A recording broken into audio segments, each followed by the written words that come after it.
শুক্রবার নানুর ব্লক তৃণমূলের উদ্যোগে পাপুরিতে পালিত হলো শহীদ দিবস। 2000 সালে বীরভূম জেলা পরিষদে বর্তমান সভাধিপতি কাজল শেখের বাবা ও দুই ভাইকে নির্মমভাবে হত্যা করেছিল বামফ্রন্টের হারমাদরা, এমনটাই অভিযোগ তৃণমূলের। সেই ঘটনার স্মরণে প্রতি বছর নানুরে এই দিনটিকে শহীদ দিবস হিসেবে পালন করা হয়। এই শহীদ দিবসের মঞ্চ থেকে বক্তৃতা রাখতে গিয়ে বীরভূম জেলা পরিষদের সভাধিপতি কাজল শেখ সরাসরি দলেরই কিছু নেতাকর্মীর উদ্দেশ্যে কড়া হুঁশিয়ারি দেন। তিনি বলেন, এখন বীরভূমে কিছু তৃণমূল নেতা তরমুজে পরিণত হয়েছে, বাইরে সবুজ কিন্তু ভেতরে লাল।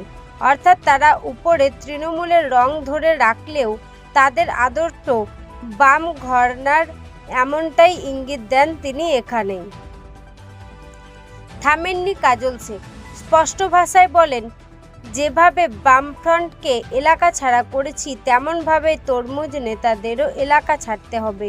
শহীদ দিবসের অনুষ্ঠানে উপস্থিত ছিলেন রাজ্যের আইনমন্ত্রী মলয় ঘটক, ক্রেতা সুরক্ষা দপ্তরের প্রতিমন্ত্রী শ্রীকান্ত মাহাতো, বীরভূম জেলা তৃণমূলের কোর কমিটির সদস্য আশিস ব্যানার্জি, বোলপুরে তৃণমূল সাংসদ অসিত মাল সহ একাধিক তৃণমূল নেতৃত্ব। তবে এই শহীদ দিবসের মঞ্চে দলের অনেক সিনিয়র নেতাই অনুপস্থিত ছিলেন। তাদের উদ্দেশ্যে কাজল শেখ তীব্র কটাক্ষ করেন এবং বলেন, যারা শহীদদের ভুলে গেছে তারা এই মঞ্চে আসেনি, কিন্তু কে এলো কে গেল সেটা আমার দেখার বিষয় নয়। বীরভূমের রাজনীতিতে কাজল শেখের এই বক্তব্য নতুন করে উত্তাপ ছড়িয়েছে। জেলা রাজনীতিতে এই মন্তব্যের প্রভাব কি হবে তা নিয়ে শুরু হয়েছে জল্পনা। বীরভূমের নানুর থেকে কার্তিক ভান্ডারের রিপোর্ট, তারাপীঠ টিভি। চাই সেই পথে আমরা হেঁটেছিলাম, না হলে যারা আমার দাদাদের বাবাদের মেরেছিল, যারা আমার সহযোদ্ধা সহকর্মীদের মেরেছিল, তাদের কেউ এই পৃথিবীর আলো বাতাস দেখার যোগ্যতা ক্ষমতা ছিল না। তারা কোথায় যেত সেটা সেই সময়ে বুঝিয়ে দিতাম। সেই হার মধ্যে একটা অংশ বর্তমানে বিজেপি ছত্রছায়া এসেছে। তাই নানুর বিধানসভা তথা বীরভূম জেলার বুকে আমার ইয়াং জেনারেশনকে বলবো, সব সময় চোখ কান খোলা রাখবেন। এটা বাংলা, মমতা বন্দ্যোপাধ্যায়ের বাংলা, অভিষেক বন্দ্যোপাধ্যায়ের বাংলা। তিনি জাতি ধর্ম মতবাদ নির্বিশেষে সকল সম্প্রদায়ের মানুষের উন্নয়নের স্বার্থে বাংলাকে এগিয়ে চলেছেন। আমরা দেখেছি বিগত দিনে নানুর বিধানসভার মানুষের ঘুম ভাঙত বোমার আওয়াজে। আজ বোমার শব্দ নেই, আজ গুলির শব্দ নেই। আর নানুর বুকে কোনো মাকে তার ছেলেকে হারাতে হয় না, কোনো বোন তার স্মৃতি শুধু হারায়নি, আমার মতো কোনো ভাই তার ভাইকে হারায়নি, শুধুমাত্র মমতা বন্দ্যোপাধ্যায়ের উন্নয়নের জন্য। তাই বলবো বন্ধু, বীরভূম জেলার বুকে যারা নেতা কর্মী আছেন তাদেরকে বলবো, মমতা বন্দ্যোপাধ্যায়ের চলার পথ আদর্শ অনুসরণ করে চলুন। তরমুজবাদী তৃণমূল হলে হবে না, ওপরটা সবুজ ভিতরটা লাল হলে চলবে না। আমি দেখেছি 21-এর নির্বাচন, আমি দেখেছি 23-এর নির্বাচন, আমি দেখেছি 24-এর নির্বাচন। অনেকে পাঁচিলে উঠতে বসেছিল, তারা ভেবেছিল তৃণমূল থাকবে কি যাবে, কি তৃণমূল আছে, মমতা বন্দ্যোপাধ্যায় আছে, অভিষেক বন্দ্যোপাধ্যায় থাকবে। বীরভূম জেলা তথা বাংলার বুকে অন্য কোনো দল আসবে না। বামফ্রন্ট বাংলার বুকে 35 বছর শাসনের নামে শোষণ করেছে, কাটাকাটি খুনোখুনি রাহাজানি করেছে, বাংলার মানুষ তাদেরকে উৎখাত করে দিয়েছে। আবার বিজেপিও চাইছে এই বাংলার বুকে হিন্দু মুসলমানের মধ্যে দ্বন্দ্ব লাগিয়ে, অর্থের প্রলোভন দিয়ে মানুষকে ভুল বুঝিয়ে ভুল পথে পরিচালিত করতে চাইছে। আপনারা সকলে সজাগ থাকুন, সতর্ক থাকুন। যারা পাঁচিলে চেপেছিল তাদের দিকে লক্ষ্য রাখুন। আবার 26-এর নির্বাচন আসছে, তারা আবার পাঁচিলে উঠবে। তাদেরকে 26-এর নির্বাচনের পরে ওই পাঁচিলে রাখবো, নামতে দেবো না। এই সংকল্প, এই সংঘবদ্ধ আমাদের এই 26-এর আজকের এই মঞ্চ থেকে আমাদেরকে দিতে হবে। আমরা মমতা বন্দ্যোপাধ্যায়, অভিষেক বন্দ্যোপাধ্যায় যে উন্নয়ন করছে বাংলার বুকে, সেই উন্নয়নের রথে আমরা সকলে সামিল হব। মমতা বন্দ্যোপাধ্যায়, অভিষেক বন্দ্যোপাধ্যায়ের যে সাথ দেবো, তাদের মনোনীত প্রার্থীরা বীরভূম জেলায় 11টা সিট আছে, 11টাতে জোড়া ফুল ফুটবে, মমতা বন্দ্যোপাধ্যায়ের ফুল ফুটবে, অভিষেক বন্দ্যোপাধ্যায়ের ফুল ফুটবে, তাদের মনোনীত প্রার্থীরাই জয়যুক্ত হবে। এই লক্ষ্য, এই সংঘবদ্ধ, এই সংকল্প নিয়ে আজকের সহমঞ্চ থেকে আমরা সকলে বিদায় নেব।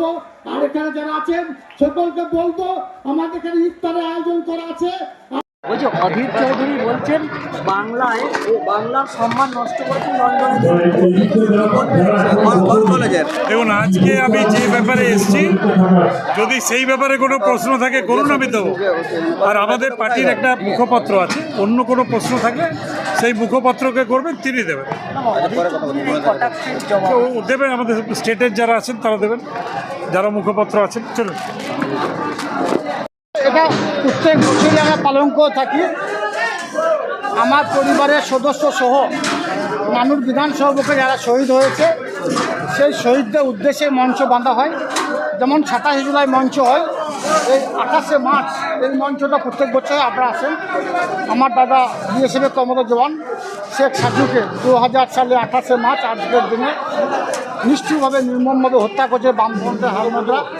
তার স্মৃতিকে রোমন্থন করার জন্য আমার দাদা সহ আরও যারা শহীদ আছে বীরভূম জেলার বুকে, সেই প্রত্যেকটি শহীদের পরিবারকে সমবেদনা জানানোর জন্য এই দিনটা আমরা অনুষ্ঠিত করে থাকি এবং সেটাই আমরা করেছি। যেদিন আমাদের বোলপুরে দলীয় কার্যালয়ে কোর কমিটি মিটিং ছিল, সেদিন যারা ওখানে উপস্থিত ছিলেন তাদের সকলকে আমি আমন্ত্রণ জানিয়েছিলাম। সেই আমন্ত্রণে আমাদের রাজ্যের ডেপুটি স্পিকার আশিস ব্যানার্জি এসেছেন, আমরা দেখেছেন। বাকিদেরও আমন্ত্রণ জানানো হয়েছিল, রানাদা একটা মেসেজ পাঠিয়েছে এবং সেই মেসেজটা পরেও শোনানো হয়েছে যে তিনি কাজের সূত্রে রাজ্যের বাইরে আছেন, সেই জন্য আসতে পারেননি। বাকিদেরও আমাদের কোর কমিটি আহ্বায়ক বিকাশ রায়চৌধুরীর মাধ্যমে সকলকে বীরভূম জেলার প্রত্যেকটি বিভাগ থেকে শুরু করে জেলা কমিটির সদস্য আছে তাদের সকলকে আমন্ত্রণ জানানোর জন্য বলে দিয়েছিলাম। তিনি নিশ্চয়ই আমন্ত্রণ জানিয়েছেন। এবার কে আসেননি, কেন আসেননি, সে বিষয়ে আমার কোনো ভূক্ষেপ নেই, কোনো অভিযোগ নেই। আমাদের রাজ্য স্তর থেকে যাকে পাঠানো হয়েছে, আমাদের রাজ্যের মন্ত্রী মাননীয় মলয় ঘটক মহাশয় প্রধান বক্তা হিসাবে তিনি উপস্থিত ছিলেন। রাজ্যের আরও এক মন্ত্রী এখানে এসেছিলেন এবং ডেপুটি স্পিকার থেকে শুরু করে বিভিন্ন সকল কর্মধ্যক্ষ থেকে শুরু করে সকল জেলা পরিষদের মেম্বার এবং অনেক ব্লক পরিষদের উপস্থিত ছিলেন। তো যারা শহীদদেরকে ভালোবাসে, যারা মনে রেখেছে শহীদদেরকে, যে রক্তপিচ্ছিল পথ অতিক্রম করে আমরা এসেছি, যারা ভুলে গেছে তারা আসেনি, তাদের আসা না আসাটা আমাদের কাছে কোনো ফ্যাক্টর নয়।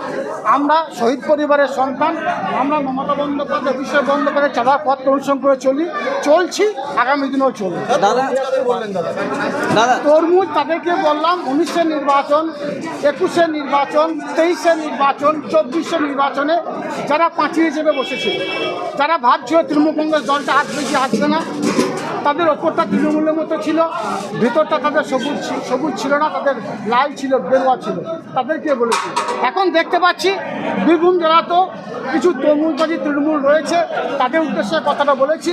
কারণ আমরা দেখতে পাচ্ছি বীরভূম জেলার বিভিন্ন ব্লকে যে একটা ঝামেলা লাগানোর চেষ্টা করছে নিজেদের মধ্যে, সেই জন্য সে তৃণমূলদের আমি আজকে মঞ্চ থেকে সাবধান করতে চাইছি যে আমরা লড়াই করে সংগ্রাম করে দলটা এনেছি রক্তের বিনিময়ে, আমরা ভুলে যাইনি দীর্ঘদিনের সে কথা। তাই যারা আমাদের মমতা বন্দ্যোপাধ্যায় দলকে, তৃণমূল কংগ্রেস দলকে কলুষিত করতে চাইছেন, তাদের উদ্দেশ্যে বলতে চাই সহজে ছেড়ে দেবো না। বীরভূম জেলার 11টা যে সিট আছে, 11টা বিধানসভা আছে, 11টা বিধানসভাতে মমতা বন্দ্যোপাধ্যায়, অভিষেক বন্দ্যোপাধ্যায় যাদের মনোনীত করবে তারাই জিতবে। আর যারা তৃণমূল তারা শুধু দেখতে থাকবে, পাঁচিলে বসেই থাকবে, পাঁচিল থেকে তাদের নামতে দেবো না, সে কথাটাই আমি বলেছি। যেমন সামনে আছে না পিছনে আছে সে বিষয় নিয়ে মন্তব্য করতে চাই না। সামনে থাকলেও পিছনে যাবে। আপনারা দেখেছেন নেতাজি ইন্ডোর স্টেডিয়াম থেকে আমাদের যুবরাজ অভিষেক বন্দ্যোপাধ্যায় বলে দিয়েছেন, আমরা চিহ্নিত করছি যারা তৃণমূলের থেকে গাদ্দারি বিগত করেছিল তাদেরকে তিনি চিহ্নিত করেছেন, দল থেকে বহিষ্কার করেছেন।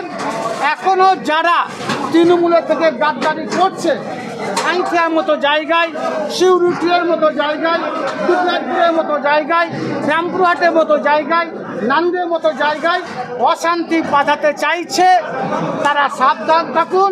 তাদেরকে আমরা চিহ্নিত করছি বা করে ফেলেছি, বা রাজ্য স্তরের নেতৃত্ব তাদের দিকে সজাগ দৃষ্টিতে লক্ষ্য রেখেছে। দেখুন, বীরভূম জেলার বুকে বিগত দিনে বামফ্রন্টের যে অন্যায়, অত্যাচার, অবিচার, তার বিরুদ্ধে আমরা প্রতিবাদে গর্জে উঠেছিলাম। আমি আমার পরিবারের 3 জনকে হারিয়েছি, আরও অনেক সহযোদ্ধা সহকর্মীকে হারিয়েছি। এক পাও কিছু হটিনি, আগামী দিনেও হটবো না। আমার শরীরের এক রক্তবিন্দু অবশিষ্ট থাকা পর্যন্ত মমতা বন্দ্যোপাধ্যায়, অভিষেক বন্দ্যোপাধ্যায় জিন্দাবাদ বলেছিলাম, বলছি, আগামী দিনেও বলবো।